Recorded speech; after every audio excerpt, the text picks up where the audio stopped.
leads them out, having the best year of his career statistically. Here's the offensive line. Keith Parts, who's missed much time with a broken hand, can play today, and Don Maggs, out for a long while with a bad back, also could see action. Backs and receivers, and they will often go with 2 wides and the 2 tight ends. If they go with their sub formation, then you'll see Milburn, and you'll see Arthur Marshall in. From the 20-yard line, the pitch to Del Pino, and Robert Del Pino with good yardage, about 8 to the 28 before being stopped by the free safety Darren Perry. Defensively, the front 7 for the Steelers. One of the stingiest groups in the league, and they'll get the great outside rush from Kevin Green and Greg Lloyd from those outside backer spots. Woodson having the year of his career, and that's saying a lot because he's gone to the Pro Bowl 4 times. And if they go to the dime, we'll see Figures, the rookie out of Colorado, and Gary Jones. Second down, call it 2. Del Pino again, but just about nothing. Into the arms of Gerald Williams, and then plenty of help. I think you'll see, Bob, both these teams have talked a lot about wanting to run, and you see Denver trying to set the tone here early. First time they caught Pittsburgh with a 2 deep, and the second time you saw Pittsburgh come up with the safety there and stuffed them on second down. Ordinarily, you'd think of it as a running down, 3rd and 2, but Cowher's defense, Wade Phillips on the other side, Cowher's defense has been the best in the league against the run. Dom Capers, their defensive coordinator. Russell in motion. They'll put it in the air on 3rd and 2, short drop, and there's the completion to Shannon Sharpe for the first down. A pickup of 9 to the 37. You see Elway there starting off with one of his absolute best years we've talked about. Here's the route, just really an option route. Here the receiver has the option to break in or out or sit down. He sits down because he caught him in zone there, Bob. Shannon Sharpe. He's called off his bet with brother Sterling as to who would catch the most passes. It was a sucker bet. Sterling might be the best receiver in the league. And a quick slant to Vance Johnson. Stopped by Rod Woodson. They're running more and more of that sort of play. The short drop, quick read, completion to Johnson. This is you get to take a look here, just a slant route on the outside. The way Pittsburgh will try and counter that is to come up and play press man at times with their corners. And they're really geared to kind of stop that kind of pass. But you're right in that Elway's going more to the short drop passing game. Jim Fossil's put that in. Elway's told us he loves it. 1st and 10 from the 48. And the first carry for Rod Bernstein, and he sheds tacklers and picks up about 9. And we welcome those who watched the Colts and the Bills earlier today. Bob Costas with Joe Gibbs. Buffalo won on a day they honored O.J. Simpson at Rich Stadium for his 2003-yard performance 20 years ago. Here, it's Denver with the game's first possession, and they've moved the ball well from their 20 to the 43-yard line now of Pittsburgh. 2nd and 1 there.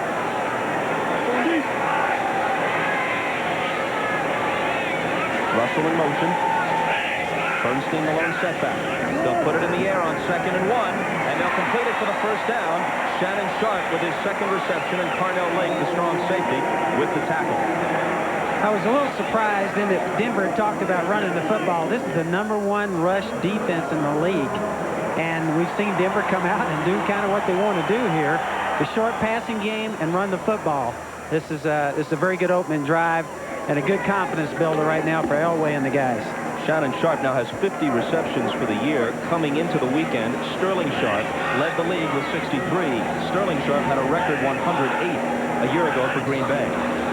From the shotgun, Elway zings it over the middle and completes it again to Vance Johnson. D.J. Johnson on the stop. Inside the 30. Vance Johnson sent away to Minnesota, then cut by the Vikings just at the end of training camp, comes back, re-signed, and regains the starting job and having one of his better years. This was a substitution here where they actually lined up Shannon Sharpe on the outside with 3 wide receivers, and that was on first down. Bob, I think it caught Pittsburgh a little by surprise, and they hit the in route on the opposite side of the field away from Sharpe. They got almost exactly 10, close enough to measure. For the Pittsburgh defense, almost a free down. Second and about a foot, and Elway will put it in the air. Well protected, but overthrows his man. Intended for Reggie Johnson. This is the area of the field where our quarterback has to start thinking field position and field goals. What he doesn't want to do here, Bob, is get himself in any position where he would get a sack or lost yardage. It would take him out of a field goal shot, because being at the high altitude, you got a real good shot at field goal from the 30-yard line here. That was Elway's first incompletion on the drive. He's completing 65% of his throws this year, by far the highest of his career. Third down, less than one, and they got less than that. Bernstein carried it and stopped for a loss, if anything. Well, that's kind of what's got Pittsburgh into the situation where they have won 6 out of their last 7 is their run-rush defense. And this is a big decision here. You see Jim Fossil on the sideline. They moved him down here for the first time this year. He made the call, and getting down the field where he can get closer to the players and closer to Elway that's the reason he said that he felt like he should move down the field. The stop by Gerald Williams forces them to try a 47-yard field goal. Tommy Maddox to hold. Dave Weidel to snap, and Jason Elam hits it long enough and perfect. Jason Elam to kick off with Woodson and Stone waiting, and it's Rod Woodson inside the 5. Woodson with some running room. Woodson down the sideline and finally forced out. After a terrific return, Charles Dimry gave him a little shove. Otherwise, it would have been more. Welcome to those of you who watched the game between Cincinnati and the Jets. Bob Costas and Joe Gibbs at Mile High Stadium. Denver got a field goal on the game's first possession. First play from scrimmage for Pittsburgh results in a drop pass by Lee. Without justification. Frustration, really, from the sideline. He does a heck of a job. He's one of the guys I do have a lot of respect for there, I'll tell you. Huge win for Green Bay, staying alive in terms of their playoff aspirations. Giants and Eagles just starting. Same for Raiders in San Diego. Thompson into the line for a short gain. He's playing in place of Barry Foster, who didn't make the trip, and they don't know yet if he can play next week at Houston. John Jackson might be having a Pro Bowl year. A lot of people think Dermontti Dawson, the center, is the best in the league. I think you're going to look for Pittsburgh to also establish a run in this first drive. Thompson has had over 100 yards each time he's filled in for Foster. If they go to their so-called Detroit set, then you'll see Adrian Cooper and the 2 tight ends as he'll join Green. Hodge and Thompson on second down and 11. O'Donnell to the air, over the middle, and he's got Eric Green, who had a huge game on Monday night against Buffalo. 6 catches plus a touchdown, a gain of 16 there, and a first down. I think Ron Earhart definitely has a weapon here. This guy is a humongous presence on the field. At 6'3", 280 pounds, he also has a great athletic ability, and what he does, he gets in mismatches all the time with the defense. And Ron Earhart told me that he's gonna try and get him the football. Into Denver territory. The ball is juggled but recovered by Thompson, and then he's immediately slammed down by Mike Kroll with help from Dave Wyman. I don't think he really had a good feel for this ball. I think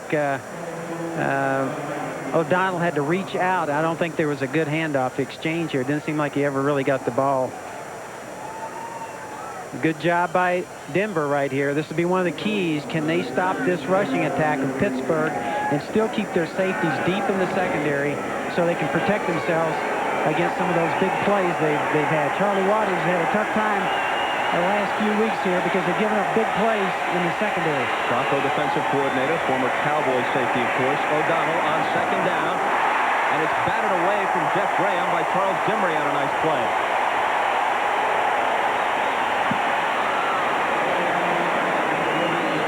Dimry, as we get a second look here, Dimry makes a good play, just getting his hand just in front of this. And he actually came inside and made that play on zone coverage there, yet he kind of matched up in that zone and made a great individual play. Dimry was out with a hamstring pull last week against Minnesota. His substitute, Frank Robinson, had an interception but was burned several times by Viking receivers. Now on 3rd and 10, Hodge is in the backfield. Great third down back. Graham in motion. From the shotgun, lots of time for O'Donnell to the sideline, and Graham does a little dance trying to stay in long enough to get the first down. And he's close to it. A look at Denver's defense. There's the front seven. Mecklenburg, the great veteran inside. Kroll, the #1 draft choice of a few years ago. Braxton and Dimry on the corners. And the hard-hitting safeties, Smith and Atwater. If they go to their Tiger set, Lilo Lang comes in as an extra defensive back. And in that set, Mecklenburg will move up from linebacker to a down lineman. They'll go with a 4-man front. They got the first down, and O'Donnell will throw on first down.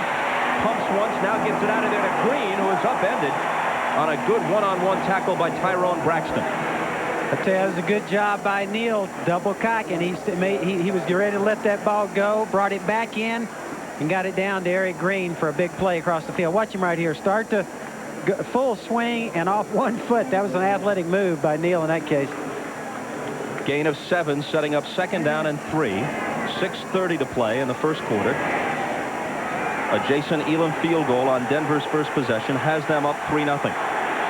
Kansas City lost at home, blowing the lead. They lost to Chicago. So they're now 7-3. The Broncos are 5-4. Leroy Thompson carries.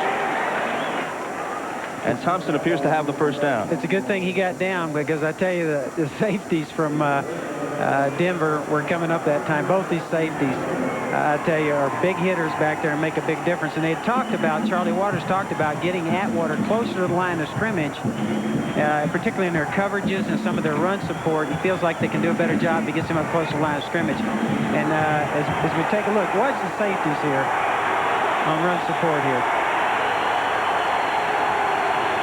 Right here, as you see Thompson with the ball, he got down just in the nick of time. Back live, another play action fake by O'Donnell, and his pass is nearly intercepted. Dennis Smith had it and dropped it. You see 3 times in this first drive, Pittsburgh's trying to get the ball to Eric Green. They really think he's a threat. We talked to Ron Earhart. That was going to be a part of their game plan. And here he's trying to get a corner route, O'Donnell is, and really overthrow through this. This should have been intercepted here. Actually, Eric Green in that case is well covered. O'Donnell has thrown for 9 touchdowns and had only 4 picked off. They play a low-risk offense that relies on the running game. They want to establish the run, even with Barry Foster out. You notice almost all the passes come off play action. A delayed handoff here to Thompson. Gets by the first tackler, and then taken down at the 21-yard line by Charles Dimry, and a flag goes down. Again back in. Just over 5 minutes to play in the first quarter. 3-0 Denver. O'Donnell sends it over the middle, and the catch is made for the first down by Ernie Mills. Tyrone Braxton tackled him, but too late. It's probably in one place on the field I hated to be as a coach. You're looking at 1st and goal from the 10. This is tough yardage down here. But I would say that Pittsburgh's one of the teams that's been having great success, as we've talked about. They've had 35 trips down in here, they have, and they've scored on 30 of the 35, Bob. That's tremendous. Even split between touchdowns and field goals in the red zone. Leroy Thompson to the 5, but a loose football. And the Broncos recover at the 5. Tyrone Braxton made the recovery.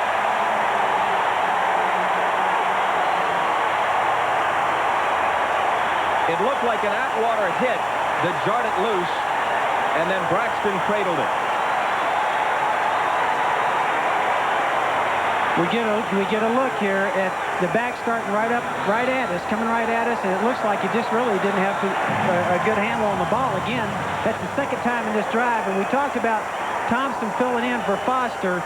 He's done a good job, Bob, but I tell you, without a lot of experience in there, a lot of playing time, it's tough for him. So he puts it on the ground at the 5, and Elway takes over again with the 3-0 lead. Bernstein on the sweep, turns the corner, lowers his shoulder, takes a hit. Got a good block from John Melander. and Darren Perry eventually stopped him. I've been a little surprised so far that Denver's been able to rush the ball against the #1 defense, rush defense in the league. And that's Lloyd down, one of their leaders, Bob, I think, on the field. Let's hope that's not anything serious. Greg Lloyd, the two-time Pro Bowler. Terrific speed rusher from that outside linebacker spot. Yeah, I talked to him, and it was great just visiting with him in the locker room and the personal touch there. He said, you know, my son's only 4 years old, and I go out to places with him, and people come up and ask me for an autograph.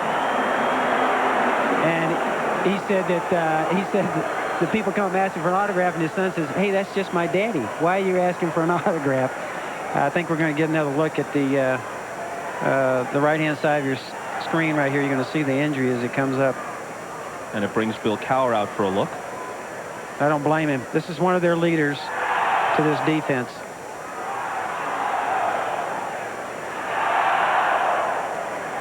Kind of looks like he was cut on that play. Let's hope that's, again, nothing serious. Rico Mack, number 56, replaces Lloyd. Elway, after the half-the-distance penalty, play action, fires it out long, and Reggie Johnson makes the catch behind Kevin Green. A 29-yard gain. So the penalty put them in the shadow of their own goalpost, and immediately Elway, on a first down pass off play action from the end zone, clicks for 29. Well, this is a great throw. With some risk to this now. There's a risk of a safety right here. But I tell you what, Elway's back quick, and we're seeing the tight ends are having a lot to do with this first quarter, I'll tell you, for both these teams. Elway's 5 of 6 in this first quarter, which has 3:20 left in it. Bernstein will try the left side, and Rod Bernstein becoming more actively involved in their offense now. When he came over from San Diego, he admits he was a bit disappointed the first few weeks. He wasn't getting the carries he had hoped for. He'd still like to tote it 18 or 20 times a game. That hasn't happened yet, but they use him as a pass receiver, and he is getting more carries. Yeah, I asked him, I said, first of all, I asked him, do you like playing? He came up as a H-back or tight end. He says, no, I definitely like being a running back better when San Diego switched him. And he said he likes to get the ball 20 to 25 times a game. That hasn't happened yet, but I think Denver's looking to use him more and more, I think, as the year moves on. He got 7 on that carry. On 2nd and 3, reflecting their new approach, they set up in the shotgun over the middle, and another completion into Pittsburgh territory. Tumbling catch by Derek Russell, and a pickup of 17. Russell publicly taunted perhaps the best cornerback in the game right now, Rod Woodson. Earlier this week, he was quoted as saying, I think Woodson's been lucky. Yeah, I think that would have been, that takes guts now to say anything about Rod Woodson. You see his confidence in making that kind of a statement. Here's the replay with just really, again, that was the 3 wide receiver setting Shannon Sharpe to the outside. And again, John Elway working away from it and getting an in route across the middle, hitting it twice in this game so far. Sharpe in motion this time, but Bernstein gets the handoff and picks up extra yardage as he bangs into a couple of defenders. Donald Evans eventually stops him. I tell you, a good mix so far for Denver. I tell you, they're giving that ball to Bernstein, and Elway's been extremely sharp. This again is a kind of a counter, hitting back to the other side. You get a good picture of it. Look at Bernstein. What a hit. Look at that guy start up the field like that with some of the defenders bouncing off him for Pittsburgh. This is one of the best tackling teams in the league right here, and Rod Bernstein right now is running through him. He got 7 on first down again. And they'll let him have it once more, but this time the Steelers are ready for him. Gerald Williams there first.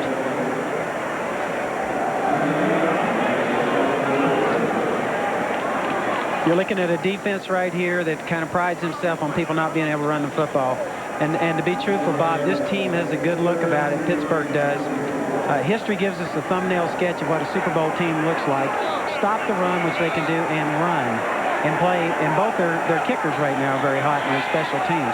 Greg Lloyd has a bruised shoulder, but as you might have seen, he is back in as of the last play. Movement along the line. Flag goes down. Elway rolling right. The ball batted back in his face by Kenny Davidson. It was Davidson who sat last minute of the first quarter. This drive started back on the 5.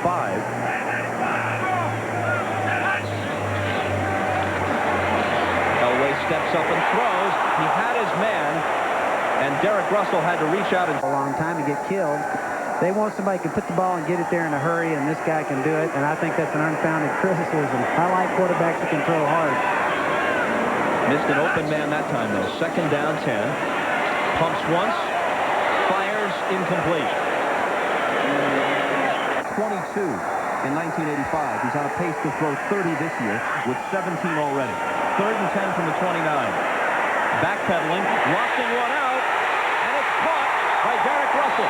It'll be first and goal, Denver. There is a flag down at about the 40-yard line. I think that's going to be against Pittsburgh for roughing the passer. Bob, that was a big blitz coming off the corner. It was Rod Woodson.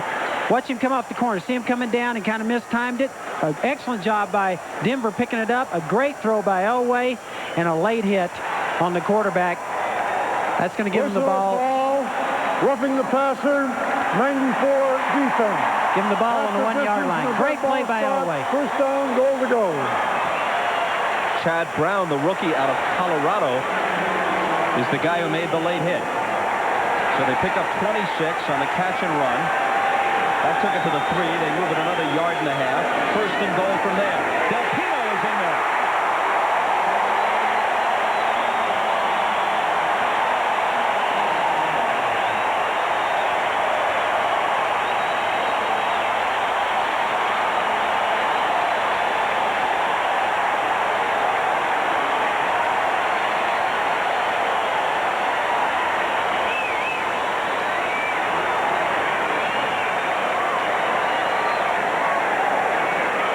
As we get another look at the touchdown, this is an excellent job here of getting up in the air and getting over the line of scrimmage and over the defensive players who were in a low goal line charge.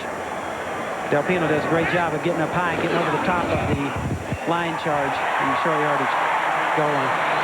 Elam makes it 10-0, and consider this turn of events for Cowher and the Steelers. Third and 10 from the Pittsburgh 29, and now they're up 10-0 with 11 seconds to play in the first. A 95-yard drive against the #1 defense in the league. I tell you, that's big time. Seconds to play in the first quarter. Lead it 10-0. Jason Elam kicks off after a Robert Del Pino touchdown, and Rod Woodson takes a knee in the end zone with 5 seconds to play. So doubly bad news for the Steelers. The Oilers, after a horrible start, are playing very well now. Played Pittsburgh twice. They felt like that things were still in their hands. Houston's now won 5 in a row. Play action fake by the backpedaling O'Donnell, and then he flips it out to Leroy Thompson, who's dragged down by Greg Cragen.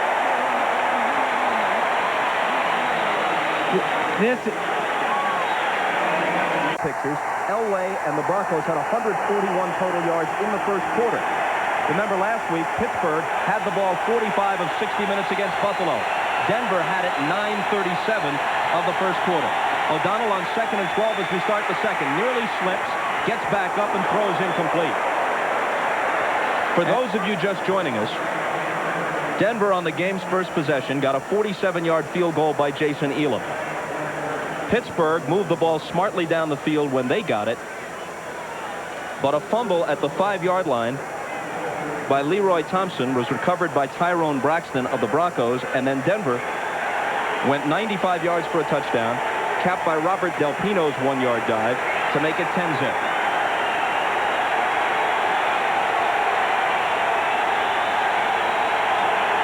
Third down, 12 from the 18-yard line. O'Donnell with lots of time. Complete to Merrill Hodge, but well short of the first down as Darryl Hall pushes him out. Kansas City lost at home after having the lead against Chicago. That's good news for Denver. So you see a look at Neal really couldn't get the ball downfield at all, O'Donnell, and so you had to take a check down, and that's not going to help you when you're looking at having to pick up 12 yards. Mark Royals has averaged 42.4. And here's Glenn Milburn, the rookie out of Stanford. Very dangerous. Milburn sheds one tackler and is around midfield before being run out of bounds at about the 49-yard line. A 43-yard punt, a 15-yard return, and already leading 10-0. excellent field position for the Broncos. But Kansas City owns a victory over the Broncos this year with 1 remaining to play, and KC is 4-0 within the division, so they have the tiebreaker advantage. The Raiders, who have an early 3-0 lead against San Diego, could also move to within 1 of Kansas City with a victory, but they've already been swept head-to-head in 2 games this year by KC because the Raiders lost to the Chiefs at the Coliseum last week. So Kansas City still in the driver's seat. Elway on first down. Someone got a hand on it. It flutters into the arms of Shannon Sharpe, was quickly taken down by the strong safety Carnell Lake.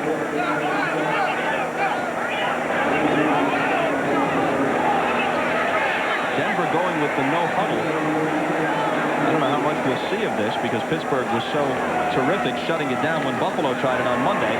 Elway scrambling, tucks it in and runs, goes down before he can take a hit, and he's very close to the first down, just outside the 40-yard line. They'll spot it at the 42. You see the competitiveness there in Elway. He goes head first trying to get that first down. This is a guy that's been around a long time. Most coaches try and encourage the quarterback to go feet first, but you see his competitive part of Elway coming out, and he goes head first.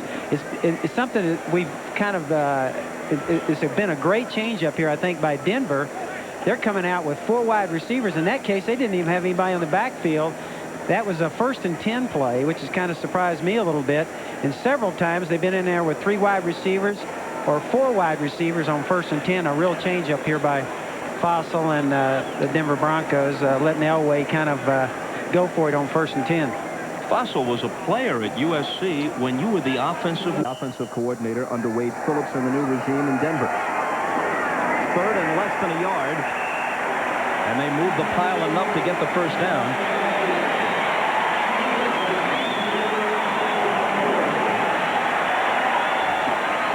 Elway did it the simplest way. And they go with the hurry up once more from the 40-yard line, trying to build on a 10-0 lead. Elway stepping up into the pocket and floating one out to Milburn. Lynn Milburn. Change of direction and a good open field tackle by Dion Figures. Their #1 draft choice, the rookie from nearby in Boulder. He went to Colorado. Denver doing a great job, as we've already mentioned, mixing things up. They now have Glenn Milburn in there at the running back instead of Bernstein, and they're in sets here to throw the football on 1st and 10. This is a 4 wide receiver set right here. Inside handoff to Milburn. He's not going much of anywhere. Stopped by Gary Jones.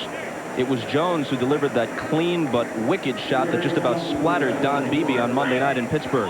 Yeah, we really didn't think we'd see a lot of the no huddle, as you've already mentioned, Bob. Pittsburgh stuffed Buffalo, who's probably the best in the league at no huddle, but Denver's doing a good job changing up and using some of it. 2nd and 10, staying in the pocket, and Elway has it dropped on him by Derek Russell.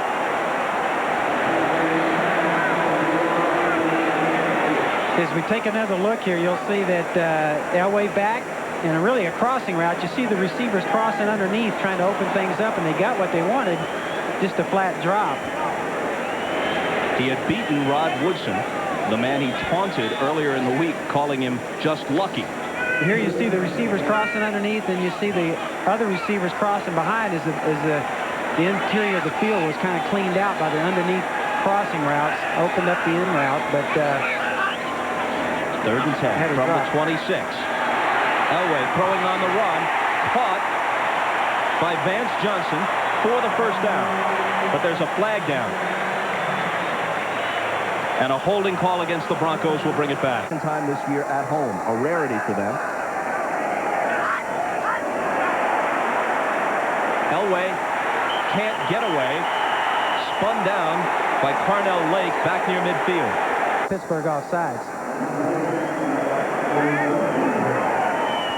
So Ruin is in to punt.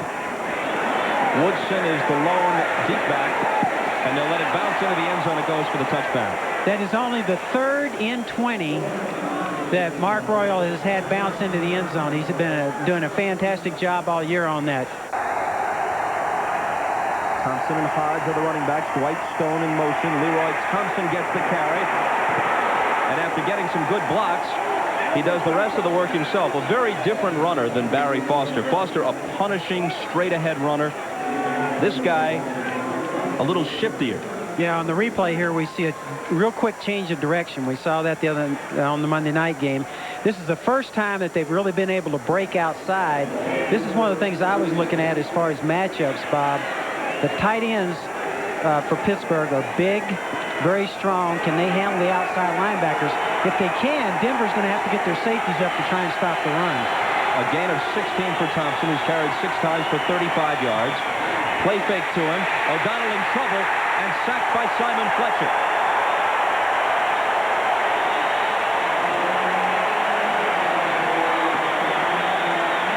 Back to the 30 and a loss of 6. The first sack of O'Donnell today. You see O'Donnell right here on the play fake. Everything's looking like they're going to the right. He was trying to bootleg back, but Simon Fletcher was not fooled. Made a big defensive play for Denver. I tell you, I got great respect for that guy right there, Ron Earhart. He went up against us when he was with the Giants all the time, and that guy was a thorn in our side. Bob, week after week, he came up with great game plans against our defense. O'Donnell can't get away yet again. Carl Mecklenburg, the 11-year man out of Minnesota, once a 12th round draft choice, went on to become one of the great linebackers of his generation. They play him some at down lineman in their Tiger defensive formation. That's the case here. And he burst through for the sack.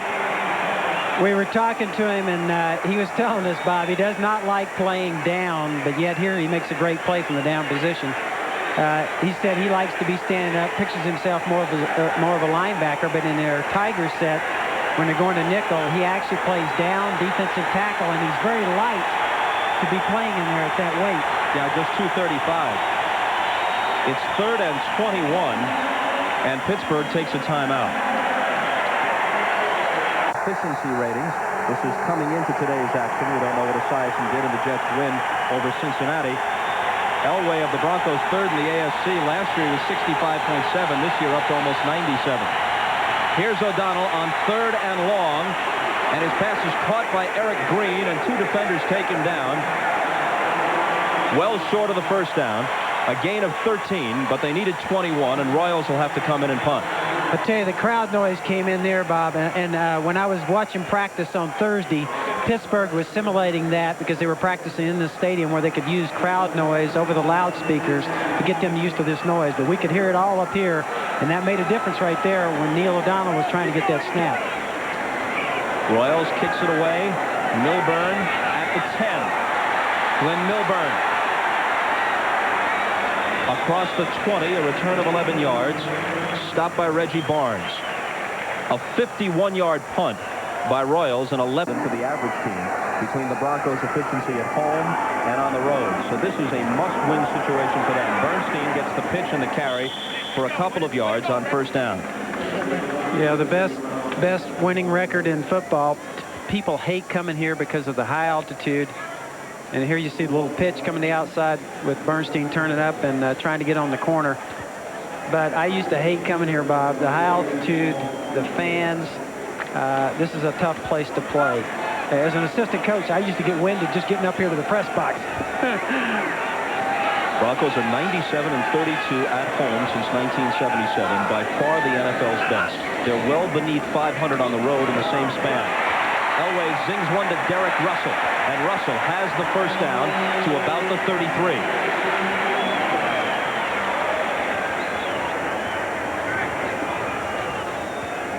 As we see the pressure here on Elway, he does a real good job. Just a little delay route on the outside. They've used this formation quite a bit, but here you see the price a quarterback pays for playing in this league. It's high risk and high rewards. You get paid a lot of money, and you get knocked around also. Elway 10 of 14. And you see the yardage to this point with 7:42 to go in the second quarter. Keep it on the ground on first down. Bernstein stacked up after a gain of maybe 2. We talk about the high rewards. Elway having his own car dealership and everything he's got going in the community here. He does a lot of community service work. As we take a look at him there, I asked him, I said, hey, with that car dealership, do you ever get any nasty letters? He said, believe me, everybody that gets a bad car or something happens to my car, he says, I get your letter across my desk. But it's kind of fun talking to him about that. And it's great seeing somebody like that having this kind of a career in this kind of a town, a high-profile guy. I wonder if John has time to go around and check transmissions during the season. Second down 8 from the 34. Rolling away from that little bit of pressure, then dumping it to Bernstein. But Rod doesn't get much before Levon Kirkland takes him down. Gerald Williams was also there. I've noticed that since the roughing the passer call on Chad Brown, the rookie from Colorado hasn't played. So Dom Capers and Bill Cowher have pulled him. No sooner do I say that than he comes back in for this third down play. Here's a look at the last play to Bernstein. This is going to be a little underneath screen. You saw the fullback there trying to set himself up. He steps up in the pocket, trying to make it look like he's blocking, and then just slides out underneath the lineman. And in that case, Pittsburgh did a good job of covering it up. Third down 6. 6:17 to play in the half. 10-0 Denver. Elway fires one deep, and it's caught by Shannon Sharpe. Did anybody touch him? He gets back up. Foot race to the goal line, uses the stiff arm, and down to the 1. Loose football in the end zone, recovered there for a touchdown.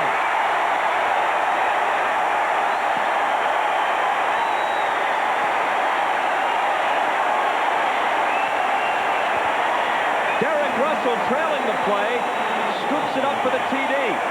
Sharpe is shaken up, and so is a Steeler player at the back of the end zone.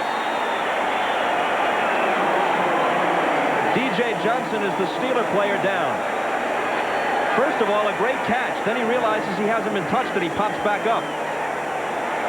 Yeah, that was one of those mismatches we've talked about where Denver's trying to get Shannon Sharpe matched up on somebody that has a bad a speed relationship with him. He got him on the outside that time, but actually he was covered there. He just made a great play, Bob, and fumbled the ball as he went in the end zone. But I tell you, it was a great reception, a great individual play. He was actually covered here.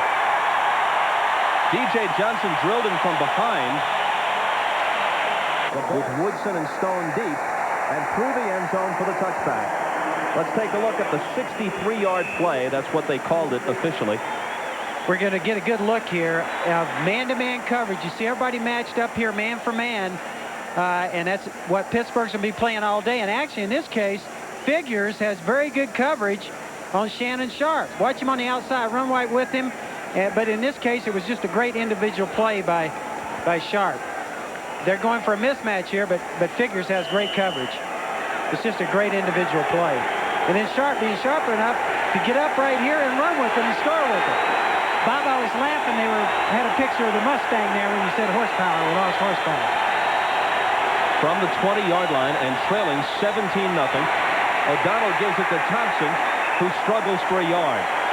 Now, Pittsburgh did come back. There's a flag down. Did come back earlier this year to beat Cincinnati 24-16 every last Sunday here at home and somehow lost to the Vikings. O'Donnell to the goal line, out to Merrill Hodge, who's drilled down at the 2. Kroll got there first. Lilo Lang came in for good measure.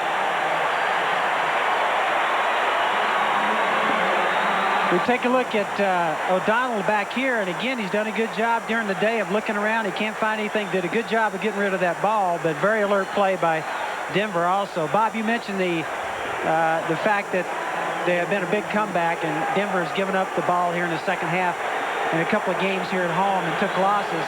I think that's one thing you're going to see today. They're mentally going to try and set themselves so that they don't give up big plays to Pittsburgh and get them back in this game. They run it on 2nd and 27, and Thompson maybe 4 yards across the 5-yard line. Greg Cragen makes the stop. We were talking to Charlie Waters the other day about Cragen. Says he's playing extremely well, but he has the kind of attitude where he believes he's going to be cut every day. Yeah, Charlie said this guy is one of our best football players, and every time we have a meeting or talk to him, he always feels like he's going to be caught. Take a look at him inside. You see that nose guard? That is a great play. I tell you, got great respect for guys that can play that position. 3rd and 24. Exactly 4 minutes to play in the half. They hand it to Hodge, and now they'll punt it. Dennis Smith gets credit for the stop. Darryl Hall was also there. Darryl Hall and all the rest feeling their oats. Up 17-0. And about to get the ball in pretty good field position.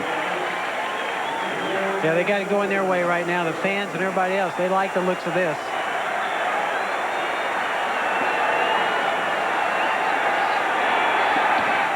Royals puts his foot into it. Good kick. Drives Milburn back almost to the 30. Stutter step across the 40. Spun down at the 45. Tim Jordan the tackle. 55-yard punt, but a 13-yard run back. Not going to let it happen again today.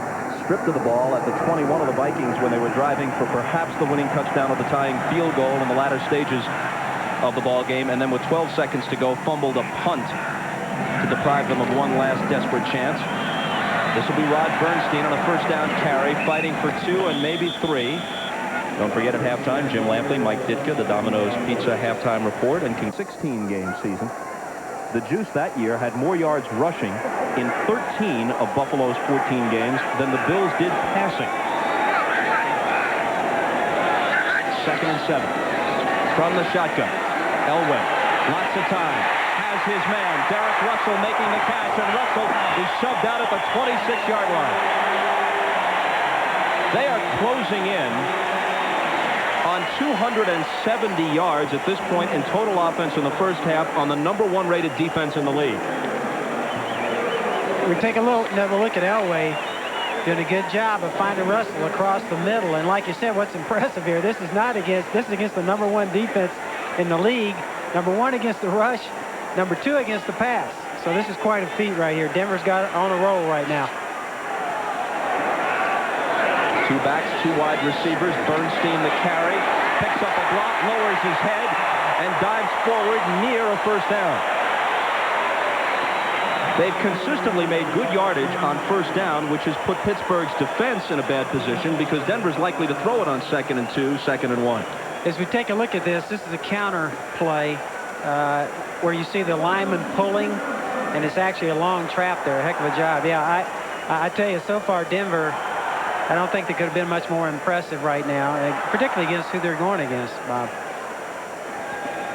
Family torn apart. Don't want to miss that tonight. Pittsburgh's defense has been torn apart, shredded by Elway and the Broncos. They get the first down, it appears, on a Robert Del Pino carry. They needed less than a yard, and they have a first down inside the 50. They tell us they're checking his right thigh on the sideline. 1:25 to play until halftime. Denver looking to increase a 17-0 lead. Bernstein has the pitch, but not much yardage. Rod Woodson among those who met him. Woodson leads the league with 7 interceptions. He's gone to 4 straight Pro Bowls. He's also one of the league's most dangerous punt and kick returners. And another part of that, Bob, he's a big leader for this football team, and like I've said, I think he's the most valuable defensive player in the league. This is 2nd down and a long 8. Rushes on, and Elway just gets rid of it. Kevin Green was coming in hard on assignment for the Broncos, and he had about a 10 or 12-yard head of steam and truly splattered John Elway, who simply bounced back up, patted him on the rump, and said, "Nice play." And Green says, "I've never forgotten that." This is a bust here also, I think, Bob. You see Green coming. That's the #1 guy that they're looking at to pass protect. I don't know how they could have blown that assignment. This is a guy you never forget on pass rush right here. He's a relentless pass rusher. 3rd down 9. Elway looks left, gets rid of it to Milburn, and Milburn is brought down from behind at the 9, and they'll have to settle for the field goal. In the half, 2 touchdowns, 2 field goals, and the one time they punted, they had gotten into Pittsburgh territory before they had to kick. 27-yarder is good. 9 seconds to play until halftime. It's 20-0. Elam just bounces one down the middle of the field. Woodson comes up to grab it and scoots out of bounds.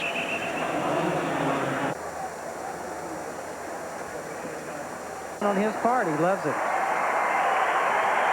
That'll do it for the first half. Of course, when I say it's Elway's best season, that's in terms of individual stats. He has taken 3 different Bronco teams to the Super Bowl, and they came in today only 5-4. So Elam's kick, and so Pittsburgh will start to work at the 20-yard line. Ron Earhart, their offensive coordinator, who reprised that brilliant game plan that worked in Super Bowl 25 against Buffalo when he was the offensive coordinator for Bill Parcells and the Giants. More or less the same approach, somewhat different personnel, but the same time of possession type thing Monday night against Buffalo's high-powered offense. And they held the ball for almost 45 minutes. The biggest disparity in time of possession in an NFL game in more than 2.5 years. But that's not the way it's gone in the first half here against Denver. O'Donnell will throw it on first down. And he'll pump it long down the sideline for Dwight Stone, and he stayed with it. After the ball had been deflected by Tyrone Braxton, Stone, with great concentration, twisted halfway around and made the catch in Denver territory, a pickup of 37. This is a play that's flat covered. Look at that. But great concentration and an acrobatic move, too, almost bending backwards and doing a very gymnastic, almost a backflip right here. And look at the concentration on Stone hanging on the ball and actually trapped it on the top of the shoulder pad, Bo. Stone's first catch of the day. O'Donnell to the air again on first down, and this one is juggled by Stone. So he makes the very difficult catch and then comes back and drops the easy one. Yeah. We say easy on that, but that slant play like that, I tell you what's going through those receivers' minds right here. I'm going to get killed. When you come inside like this, you're coming in to see the safeties and everybody's starting to converge there. Those are tough catches, that slant route. Those are tough catches. Yeah, Tyrone Braxton was fixing to drill him in the back had he made the catch. I think Atwater was coming from the other direction. 2nd and 10. Thompson will carry off left tackle, extra yardage as he stays on his feet. Credit Mike Kroll with the tackle. I think that's a good example of the big tight ends from Pittsburgh getting after the Denver outside linebackers. And that's what Charlie Waters, that's one of the things he was worried about. And what he's playing is a game there with his strong safety. Keep him back and protect against the run. I think that's what you'll see now because they have a big lead. But that's the problem with that. If you stay back, then they get the run off tackle on you. You know, Eric Green hasn't really burned the Broncos, at least not yet. We've got a full half left. O'Donnell to Green. Way to go, Bob. You can call them. You can call them. Listen, I think this is one of the real exciting things in football when you get a mismatch like this. Now, take a look at this guy. This is like having a Winnebago lined up in the slot where a receiver's supposed to be. The nickel back there comes out and says, I'm supposed to be defending against a 150-pounder. He looks up and there's 280 pounds of athletic man looking at him. That's a great picture and a great mismatch. The tight end for the Broncos, Shannon Sharpe, has equaled the reception total of 4 for Eric Green. Thompson on the ground inside the 20. The last catch by Green was good for 17 yards. You know, what makes Green so difficult to defend, it's not just the size, but he's uncommonly fast for a man of 280 pounds. Yeah, how do you cover him? That's a tough question. And here is Cragen from the nose guard position again. We've been talking about him. Charlie Waters loves him. Listen, I want to tell all the parents out there, if your son comes home from Little League and they tell you that he's going to play nose guard, withdraw him from the program. Mamas, don't let your boys grow up to be nose guards. They're going to get killed.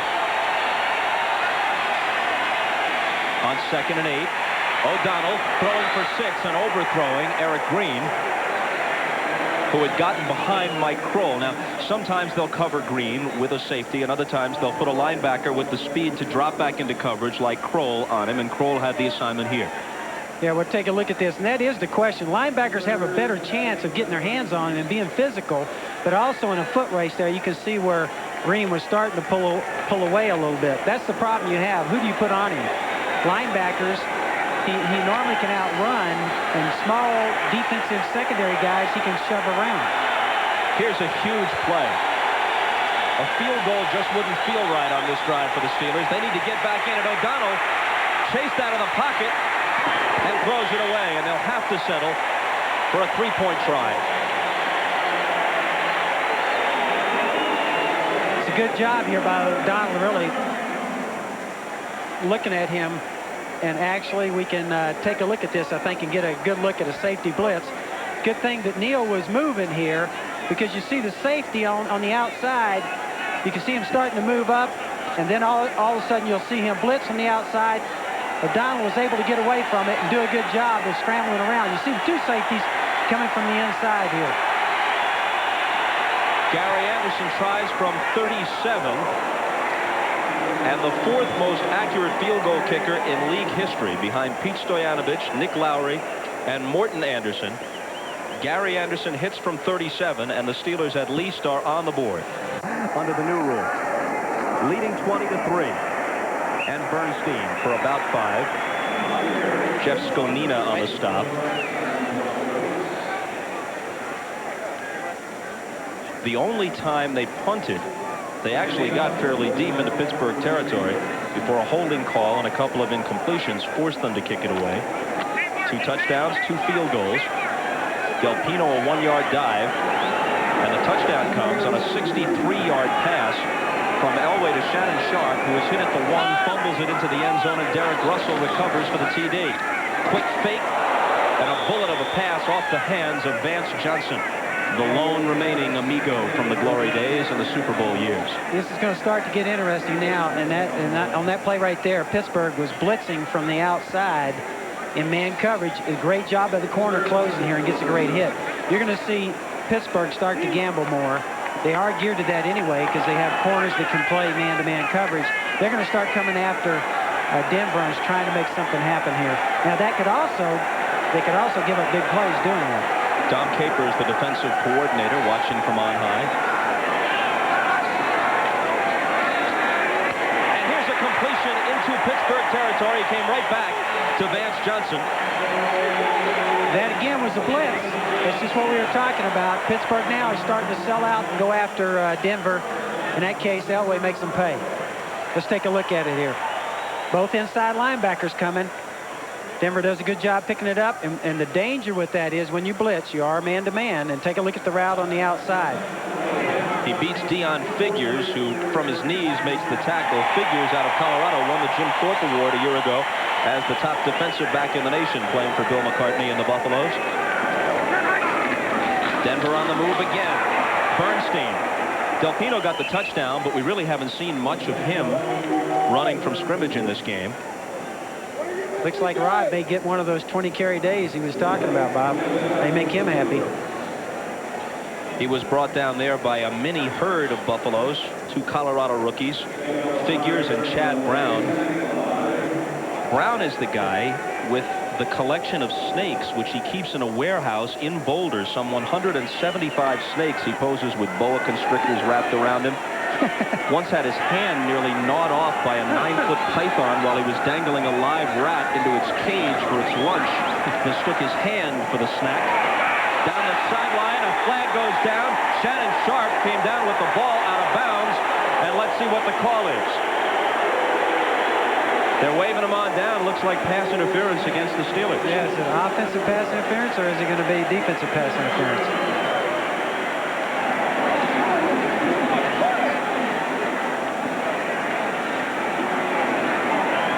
Pass interference, number 21 defense, automatic first down.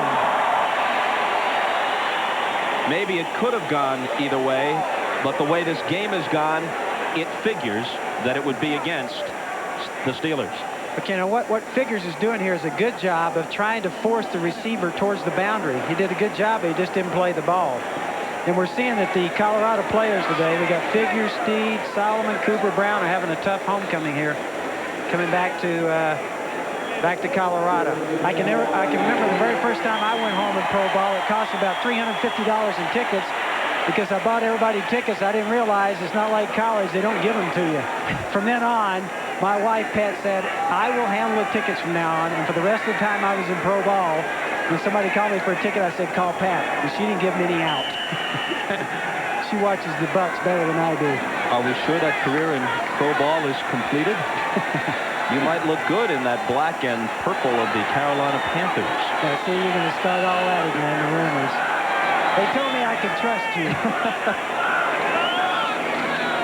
Here's the handoff to Del Pino, and Del Pino with a change of direction down to about the 2.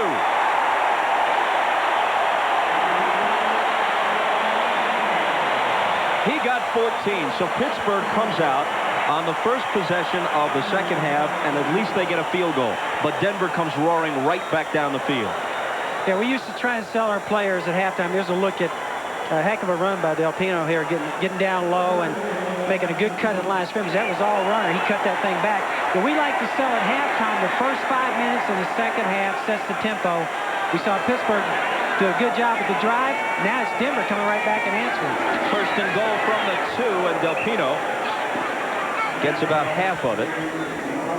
Before we get letters from the Charlotte area, I guess their colors are black and teal, not purple, for that NFL franchise, new expansion team that will begin play in '95 with one more to be named at the end of the month from among Baltimore, Memphis, Jacksonville, and St. Louis. Yeah, it's going to be exciting. At the end of the month, somebody else is going to be thrilled, and I guess about 3 towns are going to be upset. Delpino and Bernstein behind Elway. Into the end zone goes Delpino.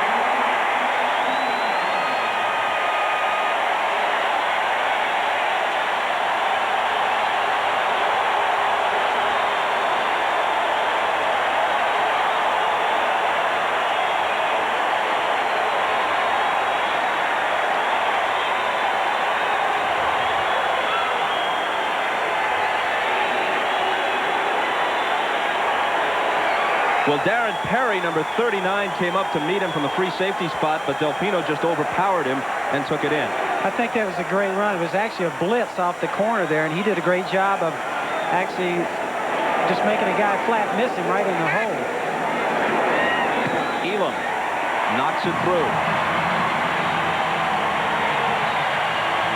It goes to 27-3, and we'll be back after this. Do the Broncos have it? You bet they do.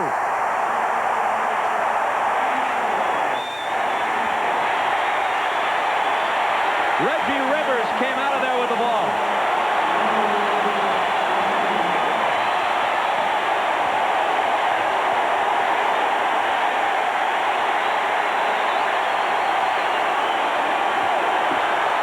As we take a look at it here, you can see Woodson, he actually left his wedge there and kind of veered off, trying to make a big play on the outside. And really had the ball kind of in front of himself there. Really didn't have it tucked away, Bob, I think. And you get a look at a heck of a celebration on the sidelines, huh? Delpino, a moment after scoring his second touchdown, realizes he and his mates are coming back out to play offense again.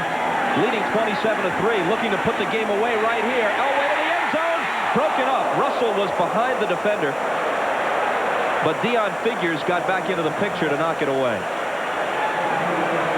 Yeah, that was a corner route. I think you'll see Elway. He put some air on this. He probably get a little too much on it, and he get too much height and not quite enough distance. You can see there the Figures makes a heck of a play getting up in the air to bat that thing away. They had a heck of a shot right there. That corner route, he's actually behind the defenders there.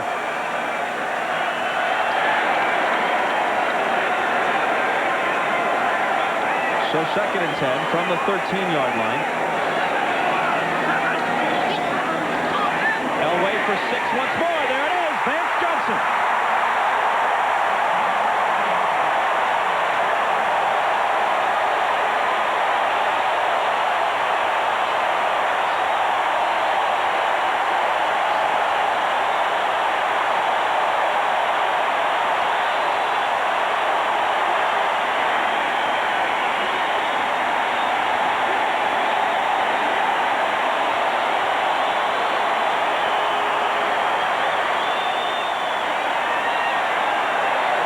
As we take a look at this thing out there, if he gets it, I'll bet you that he's upset.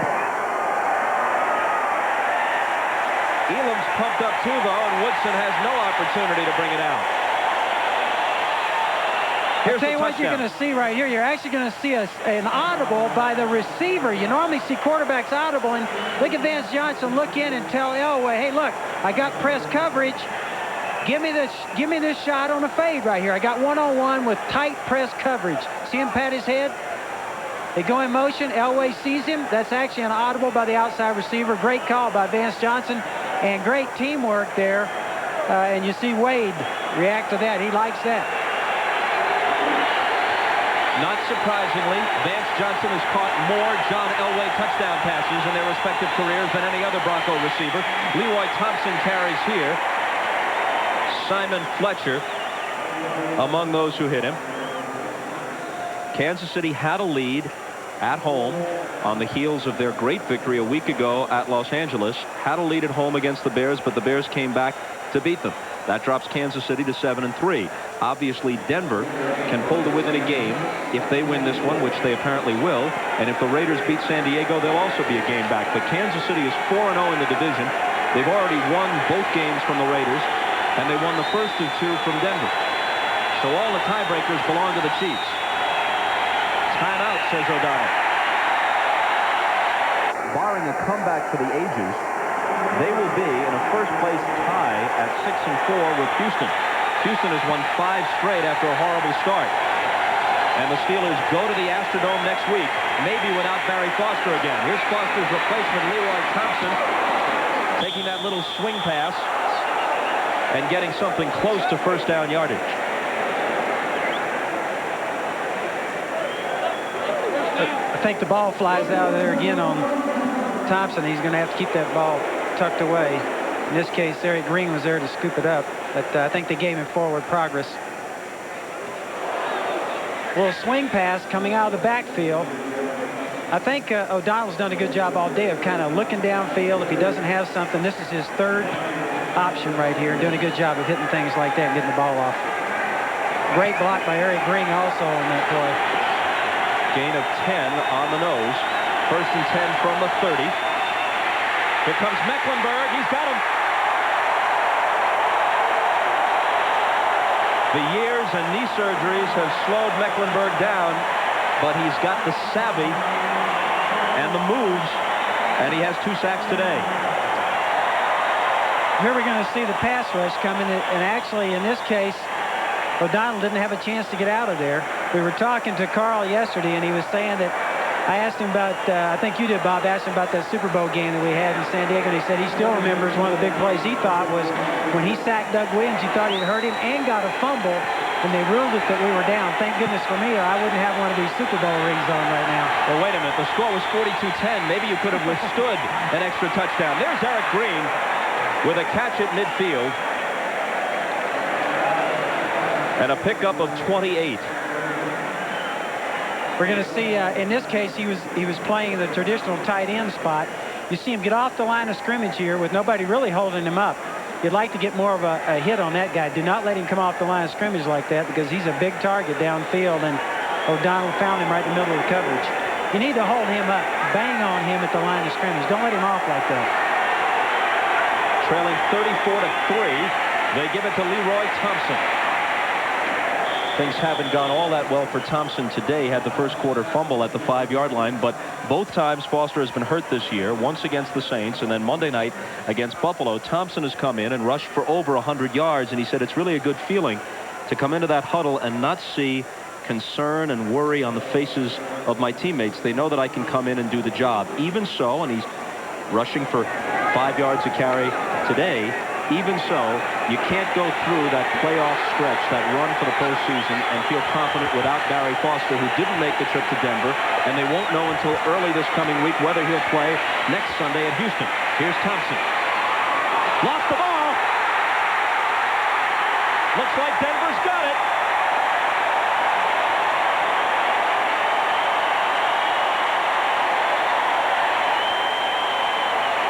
The question is whether the ball touched the sideline before the Denver player had possession, in which case Pittsburgh would keep it. Well, if pressure has anything to do with it, the referees are getting coached from the Denver sideline. They're over on this sideline. They're doing a good job now moving away and talking about it. That's the third fumble that we've seen Thompson lose. And I think it comes with experience and being in there and having carried the ball a lot. This is a lot to put on his shoulders. The ball belongs to Pittsburgh. The man who recovered the fumble had been out of bounds, came back in, but did not reestablish himself with 2 feet in bounds. Therefore, the ball remains with Pittsburgh. First down.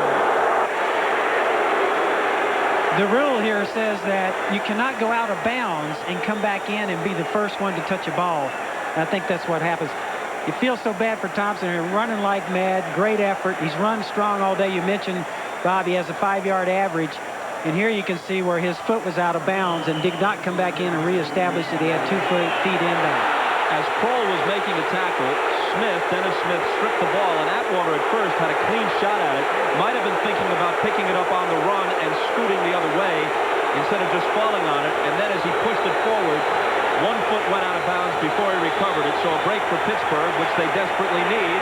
And there's a completion to the sideline to Dwight Stone from O'Donnell.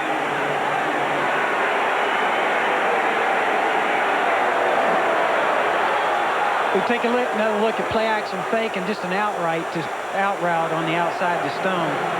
You know, in these situations, it looks kind of like it's a very tough situation for Pittsburgh to be in. But this is a time as a coach, I used to like to look out there and see who was playing their guts out. Even when it looks like we may not have a chance. This is a good time to evaluate players right here. Thompson will carry. Mecklenburg missed him, and he gets good yardage on the play inside the 20. This guy has ability. I tell you, he's made people miss, and he's got ability.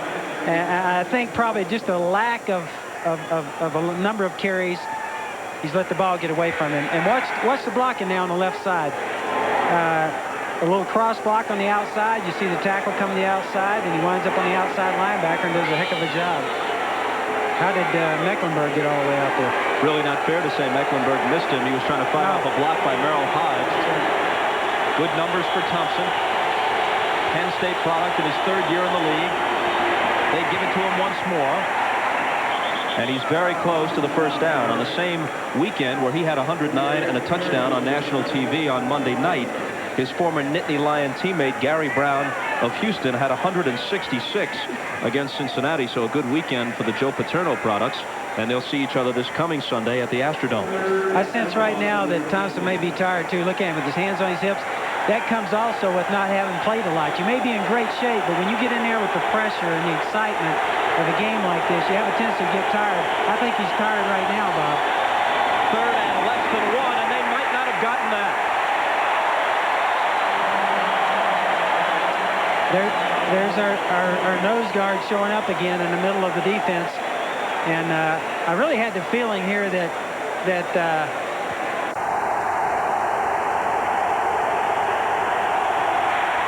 Thompson again. Looks like he got it.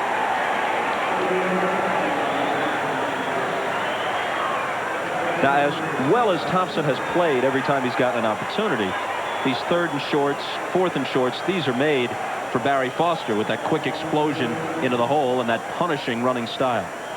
Yeah, something inside that requires a lot of strength. I think that the wear and tear here, this is a dangerous time to get the ball to Thompson because I think he's tired right now. They'll put it up on 1st and 10. Merrill Hodge makes the catch. Mecklenburg the tackle at about the 10 after a gain of 3. I was talking to Merrill Hodge in the locker room the other day, and I was laughing because I said we used to love to go to scrimmage, you guys, when Chuck Noll was there, because it was such a Spartan existence at Latrobe. We'd go over there with our players and scrimmage in the morning. We'd go in to lay down the dorms. They didn't even have air conditioning when Chuck was there. And we used to come back from that, and I'd say, see, you guys got it pretty good here with the Redskins. Those Pittsburgh guys are tough. They don't even need air conditioning.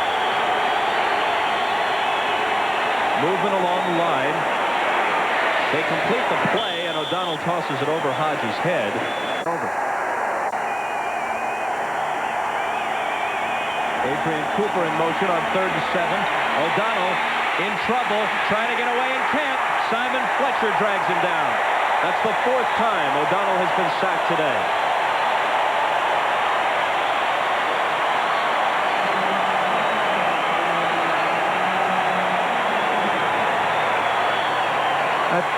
I think in this case, you see a isolation here of Simon Fletcher on the pass rush here, doing a great job.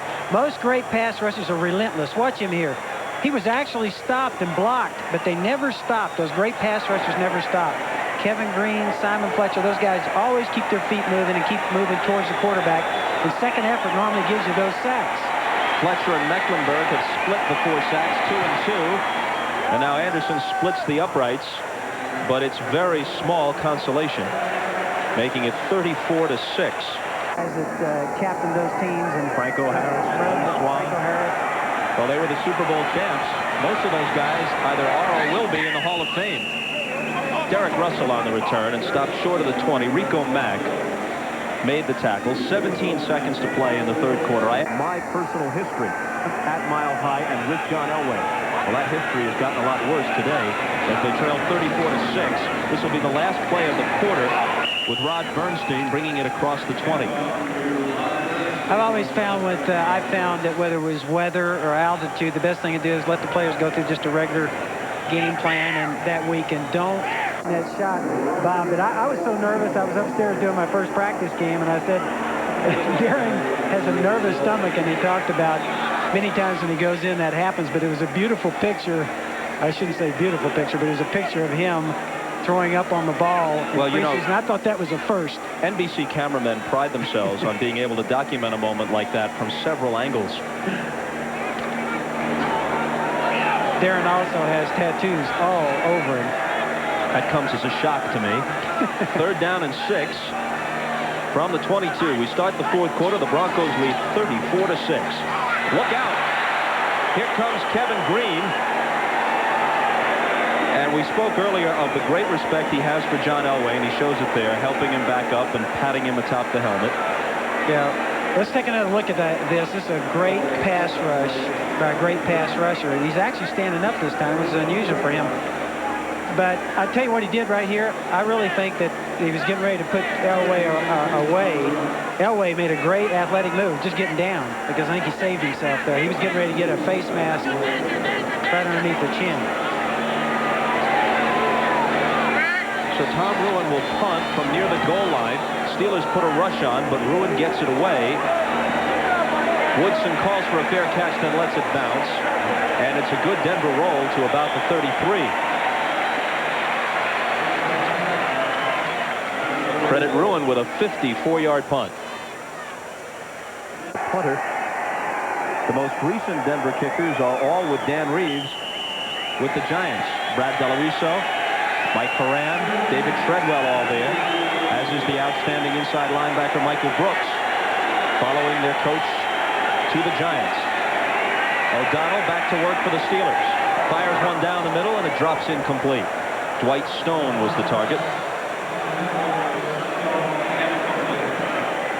For the sake of perspective, the greatest comeback in a regular season NFL game, comeback to victory, not to make the game close or take a lead that was ultimately relinquished again. 28 points. San Francisco was down 35-7 to New Orleans in 1980, won the game 38-35. Of course, the biggest comeback overall, regular season or playoffs, from a 32-point deficit just this past year in the playoffs. The Bills were down 35-3 at home and came back to beat the Oilers in overtime 41-38. Merrill Hodge will carry. So the Steelers trailed this one 34-3. They're now down 34-6 with almost all of the fourth quarter remaining. This is that little draw we saw several times in the first half. As we look at Coach Cowher there, we get a little replay here. O'Donnell just kind of slides back, gives the ball off. This play is tough to stop in long yardage situations, and Hodge does a good job getting outside on it. Now we're to 4 wide receivers for Pittsburgh. 3rd and 3, inside handoff. Got just what they needed for the first down, as Hodge, who always excels in 3rd down situations, got the 3 yards. Again, a different form of draw, this time from a shotgun look. You get a good picture of that. One of the things I would say that about Pittsburgh, Bob, I credit their front office with keeping this team in a good position and feeling good about themselves. One of the things they've done is sign most of their top Pro Bowl type players or top line players. I'm talking about guys like Rod Woodson and Neil O'Donnell, Kevin Green, Barry Foster. Foster and Woodson signed after the season started. I think they got their Pro Bowlers signed. I think the front office has done a good job of that. They did a great job in the draft. They got a lot of young rookies signed, and I think that's what we're going to see in the future with free agency. You're going to see teams, if they handle themselves the right way, the way Pittsburgh has, they're going to sign the Pro Bowl players and have a lot of young guys that make less money making the team, and that's what we're going to see is the future, I think, with free agency. You're not going to have many guys in that middle category or older players that make a lot of money. Steelers got the first down, as you saw, after the measurement. O'Donnell to the sideline, and Stone didn't stay in. Tyrone Braxton on the coverage. Some folks might wonder why, down 28 points, O'Donnell would still be in the game. Why not give Tom Zach some snaps? What's your thinking? Well, I think right here, I think Coach Cowher's feeling like they still got a chance. They're going for the ball here, ball game, and I don't think you're going to you see a good shot on the sidelines of not getting the feet down in bounds. But I think they're still in the ball game here. You can't say that to your team. You're not backing out of this thing. I think they got the players in there going for it. O'Donnell, good protection, and it's intercepted. Lilo Lang picks it off.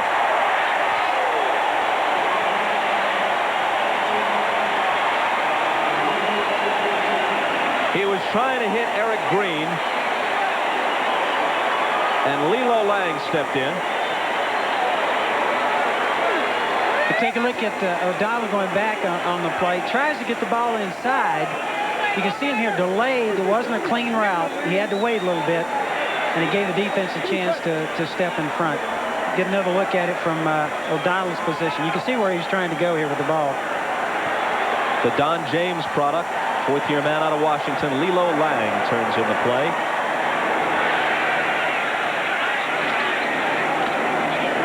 And Elway hands the ball to Bernstein, who struggles to midfield, maybe for a gain of 1, and we can ask the question in reverse. At what point do we see Tommy Maddox with Wade Phillips thinking about pulling John Elway? I used to get criticized by that lots of times about not pulling our starting quarterback, and really what I thought, Bob, is it doesn't do a backup guy. It doesn't help him a lot to go and just hand the ball off. That's what you're going to do right here. And I used to want to get the game over with, keep my front line guy in there, get it over with. There'll probably come a point here where they'll substitute, but in this case, they're still throwing the ball. And still completing them. Vance Johnson, covered by Rod Woodson, and first down yardage inside the 35. But you can look at it another way. Chad Brown was putting a lot of pressure. They were blitzing, putting a lot of pressure on Elway, and with the game well in hand, you run a risk of getting your franchise guy hurt.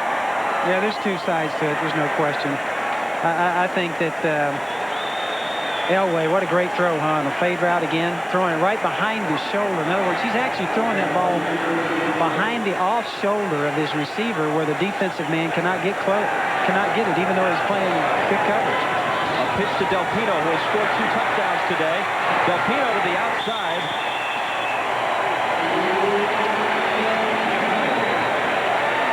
And he got about 9. Maybe a little more than that. It's right near the chain. He was looking down, I think, trying to get his feet just beyond that marker. And you see how close he is there. We were talking about that free agency a minute ago, about the fact that Pittsburgh's done a good job of signing their all-stars, and the rookies have got to fill in at the other spots, and that's what we're going to see in the future. I'm still surprised that the players signed that agreement. I think there's going to be a big shock this coming year when a lot of guys will let go, Bob, down the road. I think that was it was a mistake for the players. You think the superstars are going to make ever larger cash, but the good players or the middle-level players might be hurt by it more than they realize. And I think that the superstars that have played for a long time for somebody is someplace where we used to carry guys the extra 2 or 3 years at the end of their career. You can't do that. If a guy's making a lot of money, they're going to see that their careers are cut short. You got a guy that, for instance, I had guys like Art Monk and Russ Grimm in Washington, and we kept them for another year or 2, and they played backup roles, and they were still making a lot of money. You're not going to be able to do that when this free agency kicks in this next year. I think it's going to be a shock to them and a shock to the players when the reality sets in. Clock winding down toward 10 minutes to play in the game. Denver has 101 rushing yards as a team. Only the second time any team has done that against the Steeler defense this year, and the first time was a fluke. Cincinnati did it, and Jay Schrader had a 31-yard scramble at the end of the game to get them over that figure. Here, Denver has done it as part of their game plan, although the most important part has been that possession passing game. They have hit a few big ones, including the 63-yarder to Shannon Sharpe, but mostly under this Jim Fossil developed offense, it's shorter drops, less complicated reads, More passes to the tight ends and the backs, and a lot of passing on downs in situations where previously you might have expected them to run. And I'd say at the experiment of bringing Fossil down the field, I think this game is an indicator, and we're going to see him down there the rest of the year. On 3rd and 8 from the shotgun, the ball is knocked away, but a flag goes down. Dion Figures broke it up, intended for Shannon Sharpe. Was it offensive or defensive? It looks like it's going to go against Pittsburgh, and that's going to be the second time that pass interference has been called on Figures. He was trying to defend Shannon Sharpe.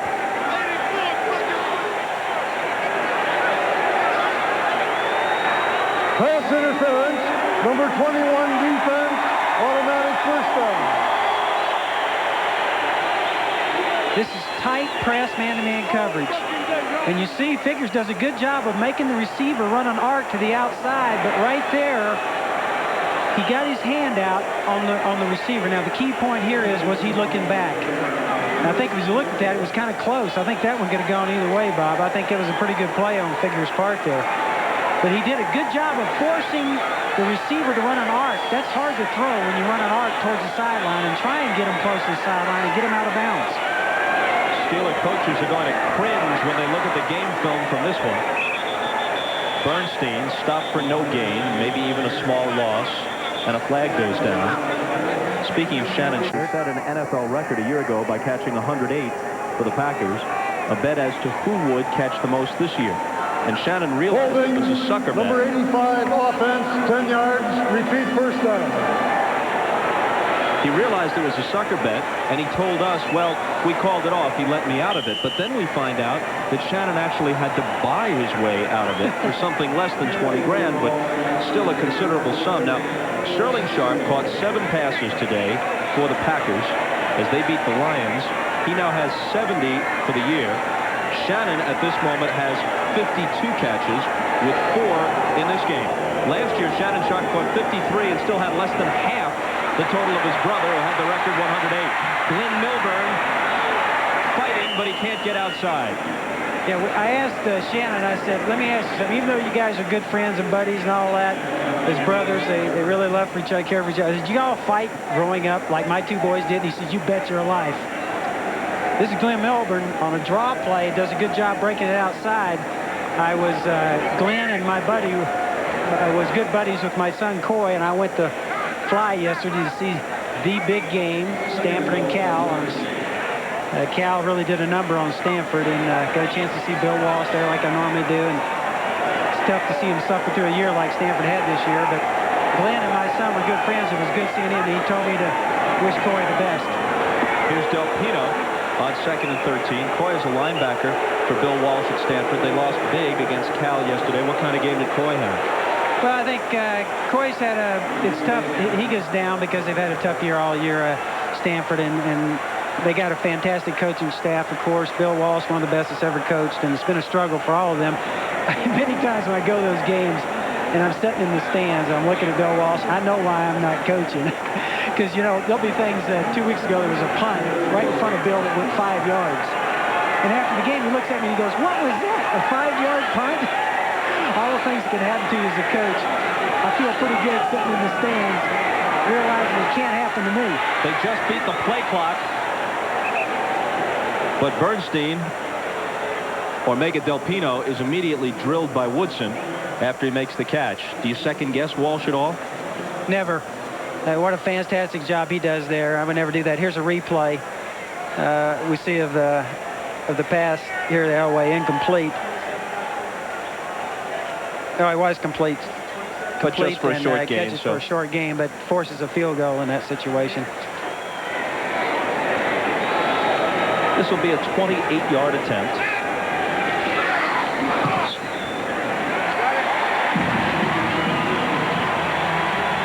By 1995, he will be done, and you candidly tell me he doesn't have pro prospects, so the time could be ripe. I said I might go for him. Somebody I can talk into it, maybe. Time might be ripe for this. Carolina Panthers. Are you trying to get rid of me? I like to hang around in TV. Are you trying to get rid of me? Just trying to increase your career options. Rod Woodson on the return. Let me say this. I think Coy has a chance, and he thinks he has a chance at pro ball. We'll see what happens. We'll be back. West. Here's a pass from O'Donnell, complete to Eric Green, and the big tight end is near a first down. The Raiders are still leading at San Diego 9-0, and so they, like the Broncos, will trail Kansas City by 1 in the West. But at the risk of being repetitive, we say this for those of you just joining us. All the tiebreakers belong to Kansas City. They swept the season series from the Raiders. They've won the first with another matchup still to come against the Broncos, and they're 4-0 in the division. Ernie Mills dropped the pass. Frank Robinson had the coverage. I think one good thing about this Denver team, Bob, we need to mention is the fact they're a young team. The average age of this team is a little over 3 years. And I think they've done a heck of a job here in the organization. New coach, a lot of new players, like over 20 players are brand new players of this team. They've done a good job, and they got those few leaders like Elway and some of those guys. So I think both these teams are definitely going to be around the playoffs. The catch is made by Eric Green, and it's not often that Green will get the worst of a one-on-one confrontation, but Steve Atwater, a legendary hitter, leveled him there. I think we can say that either one of these safeties for Denver, either Atwater or Smith, will both tag you. 3rd and short. O'Donnell scrambles for the first down, staying on his feet, and then slides down at the 42. Atwater's reputation, which is based mostly on merit, was also enhanced when NFL Films mic'd him for a feature, and he was yapping all day in a game against Kansas City, and then really leveled Christian Okoye, and that enhanced the reputation because players all around the league see that stuff. They see it and respect him. Look at this, a little stiff arm there by Neal. Pretty good move, and he got down the right way for a quarterback in open field, sliding, and you're not allowed to hit him. Looking for Jeff Graham. Let's take a look at what's ahead for these teams. It'll be 2nd and 10 with 5:05 left, and the Broncos leading 37-6. They go to Seattle, then they're at San Diego, a home game against Kansas City, which will be a must, at Chicago, Tampa at home, and then on January 2nd they finish at the Coliseum. 4 of their last 6 on the road, and the Steelers, who now will be in a first-place tie with the Oilers, have 2 left against Houston starting next week at the Astrodome and including December 19th at Three Rivers. Pass complete to the sideline for Ernie Mills. And the clock stops at 4:58 as he gets out of bounds after a gain of 17. Well, I think, as we said, I think Pittsburgh caught Denver on, I think, really an inopportune time for them. They had a great game, great performance. Denver had set their job. This is one they had to have. And with what happened to Kansas City, they're right back in this thing today. That's got to make everybody here in the stadium happy. Pittsburgh came in here at a tough time on a short work week. First down from the 40. O'Donnell overthrowing Stone. Now, that's an example right there, Bob. Charlie Waters, we talked to him. They took a lot of heat around here over the last few weeks, and those losses about having breakdowns in their coverage. He said they simplified things, and you see a shot there of Charlie on the sidelines. Simplified things, and he was worried, of course, that they've busted some coverage. Today, they've been very sound. They've set back. They do not have the kind of corners that you can play a lot of man coverage. So they have to play a lot of zone. And so they're actually geared to make less mistakes than, say, a Pittsburgh. And today we seem to be very proficient. 2nd and 10 from the 40. Sideline pass again to Mills. And again out of bounds with Frank Robinson in the vicinity. We got a shot a moment ago as we were focusing on Waters of Ernie Stautner, who was the defensive line coach for Wade Phillips here in Denver.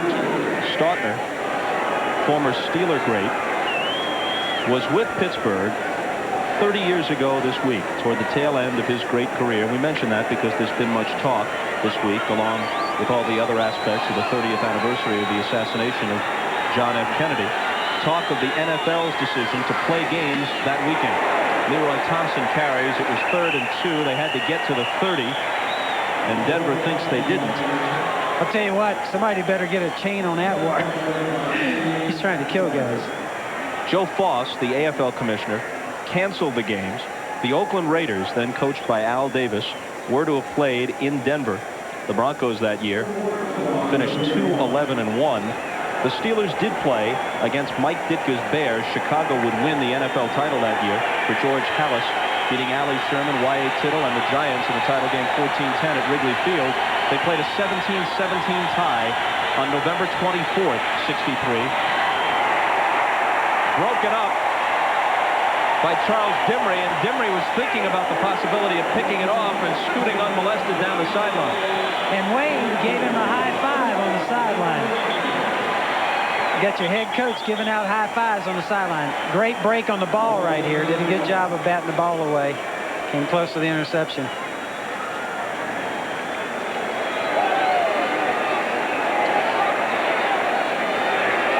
So now you can close the book on John Elway. Tommy Maddox is going to come in. Look at this. Demonstrative head coach, just like Daddy Bum might do it. When the game was being decided in the first half, he was 14 of 19. He got 230 of those 276 yards in the first half.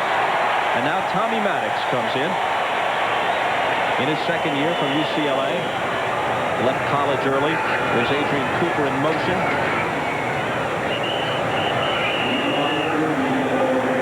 Would have been a neat trick because he would have had to have been traded from the Steelers to the Broncos during the commercial. It was actually Cedric Tillman, number 87. It's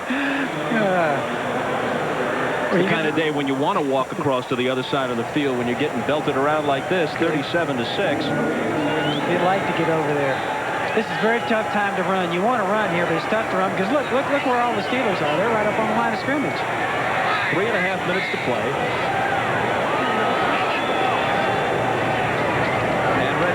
Gets a chance to tote the ball. Kevin Henry makes the stop. Rookie from Mississippi State for the Steelers. This makes you nervous as a coach. What you're trying to do is get this game over, and from Denver's standpoint and Pittsburgh's. You've only got a limited number of players, period, that can travel in the NFL, and you got some good players in there. It makes you nervous, you know, to be running plays like this. Going to have heavy contact. Pittsburgh's up there going after them. And it always made me nervous as a coach to be in these situations, worried about injuries. 3rd and 6 from the 35. Let's see if they let Maddox throw it. He gives it to Bernstein, who's immediately upended. Chad Brown making the stop. So 3 and out, and they'll punt it. Tomczak is warming up across the way. It's one of the few times that the fans have booed today. They never like for you to run on that 3rd down, do they? I would be calling plays, and I'd say, hey, you always have a chance to run and draw on 3rd down or something like that. I'd have to think twice. I said no, because if we miss it, if it's a close game, I know we're going to get booed. 2-minute warning will stop it before the punt. After 4 Jeff Jaeger field goals gave the Raiders a 12-0 lead. Humphreys hit Nate Lewis for a touchdown. Chargers are back in it. Let's go there.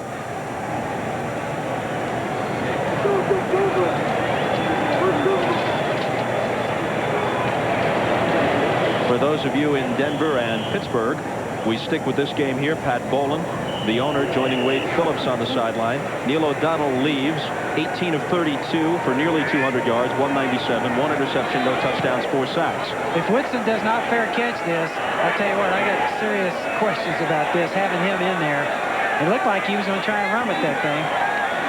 I think at that point, again, having a tremendous number of injuries and having to pay the price for that. Tomczak's in.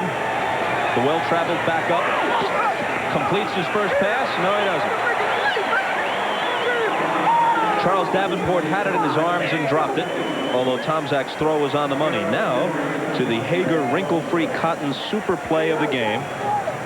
Comes in the second quarter. A 63-yard pass from Elway to Shannon Sharpe, who beats Dion Figures, makes a terrific diving grab. Perry, the free safety, scoots past, doesn't realize no one had touched him. All he had to do was put a hand on a shoulder pad or something. Sharpe jumps back up, straight arms Perry, gets hit from behind by D.J. Johnson. knocks the ball free in the end zone, and Derek Russell recovers it for the TD. That thing had everything in it. Now here's a completion to Yancey Thigpen, who's taken down by Charles Dimry after a gain of 18. Tom Zach had his longest stint in the NFL with the Bears, of course, also with the Packers and the Browns before coming to Pittsburgh to back up Neil O'Donnell. Chased out of the pocket, completes it on the run. This time Davenport does hold on. Second-year man from North Carolina State. Always like those good veteran backups at quarterback, Bob. Particularly on a team that's got a chance to go to a Super Bowl or playoffs. It's good having a guy like this around that's played a lot, that can go in there, that can even help bring along a younger quarterback. If you're working with one, I always liked having a good veteran around just like this, whether it was Jimmy Hart, Doug Williams, somebody like that was in the background that could go in. And I think they've made a lot of good moves here in Pittsburgh. They had a bad day today. Randy Cuthbert makes the catch. The rookie from Duke, as Neil O'Donnell looks on. 31 seconds to play. Tom Zach in there. Pumps once, fires it long. And it's caught. Caught for the touchdown by Yancey Thigpen. Beaver has a chance to react and come back to it.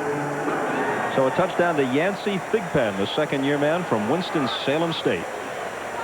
Situation where the defense obviously is giving a lot up, although on that last play, as you said, Thigpen was well covered. It was a well-thrown ball and a good catch by Yancey.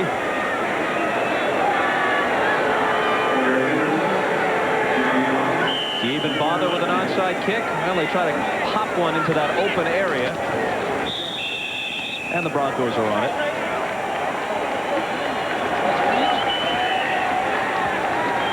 Shannon Sharpe in on special teams, covered the ball up. To complete the thought about the sibling rivalry, the Broncos played the Packers earlier this year. Green Bay won it. They had a huge lead. Elway rallied the Broncos. They came up just short. Kind of the story of Shannon Sharpe's life. He had what would be a terrific game. He caught 7 passes, but Sterling caught 10. You know, that's a pretty good day by anybody's standards, but he can't catch his brother. If there's anybody who'd like to be behind, I'm sure it's his brother. And here comes the last play of the game. Denver had 365 yards in total offense. Elway was 18 of 25 with a touchdown. He now has 18 TD passes and only 6 interceptions this year. Tom Zach congratulating him. Joe, it was a pleasure. It was great, Bob. I think this is a game of emotion, and Denver just had more of it. I think Pittsburgh used